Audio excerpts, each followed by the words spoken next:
that's Sam Darnold, because I think Sam Darnold's variables in this situation go beyond just the fact that he could be a talented player that people might have their eyes on, like in the sense that, hey, I know, like, you know how NFL coaches are. I know you didn't work there, but I'm gonna make it work with him.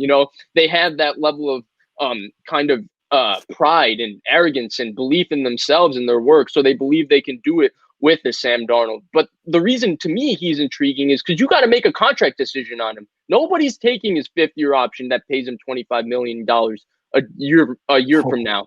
So that means you got to make a contract decision on him in 1 year. So that's the most intriguing thing to me. Grant, where is Sam Darnold going to be playing his football next year? The game is you ask Blake first, and I agree with him. I know. I just want to keep throwing you under the bus right here. Which teams need quarterbacks? Well, it's not going to be the Raiders. What about Denver? What about Denver? He fits the mold. He's right. He's tall. Yeah. He's blonde. He's tall. He's white. Yeah. Yeah, Darnold. I don't know. Denver. I think Denver. Are they in a position to draft a quarterback? Not really.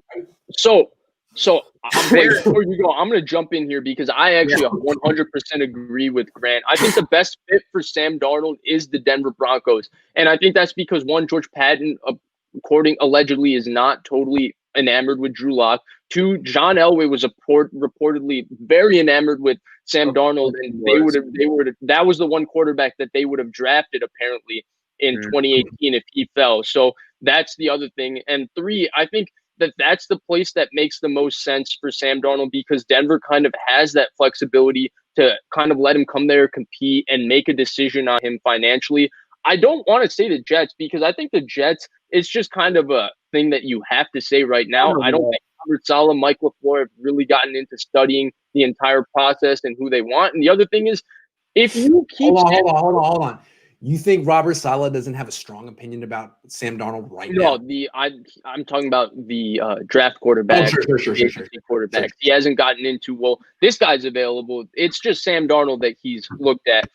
And I'm just saying, because he was very diplomatic in his press conference today about Sam Darnold, but he game planned against Sam Darnold this year. I'm sure he has a very definite opinion. Right. Of that guy. I don't know what it is. I have no idea what it is. And the thing is, I don't think you can read Robert Saleh the way you read Kyle Shanahan, because Kyle Shanahan will just tell you like it is, good or bad. Robert Saleh is very diplomatic in how he speaks about anybody or anything. So everything he says, he's one of those guys that might push the needle a little bit more and exaggerate it to make it all sound very upbeat and positive. Right. But not to get off topic, the reason I don't think they keep him is you're Robert Saleh, brand new coach. You're Mike LaFleur, brand new offensive coordinator. Joe Douglas basically has been given a clean sheet because somehow Adam Gase is getting blamed for Mike McCagnon's horrible moves as the GM, because they had a bad roster, but Adam Gase was supposed to win with the roster, but he's also a bad coach. I don't want to sit here and act like I'm a defender of him. But the ultimate thing is that if you keep Sam Darnold and Sam Darnold's not good next year, which he hasn't been that good his first 3 years, then you look bad. But if you take Justin Fields and Justin Fields isn't good next year, guess what? Nobody cares, because you get 3 years before people actually make a decision on Justin Fields or decide. And those 3 years have already happened for Sam Darnold.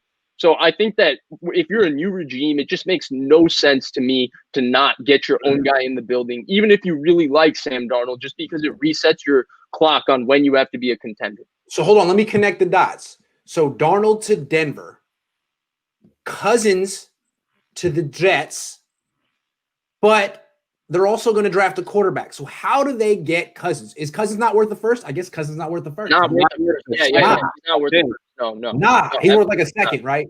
A 2? No, he can go for like a future first. Future first? Like, okay. Cutler got 2 firsts and a second. Right? Like Kirk Cousins got to be more than that. You're taking the contract too. 2-2 should be fair for Cousins.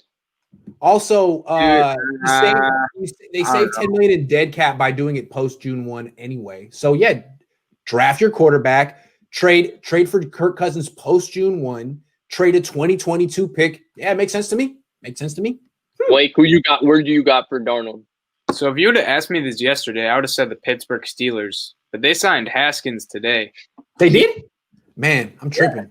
Yeah, crazy. Why? Why?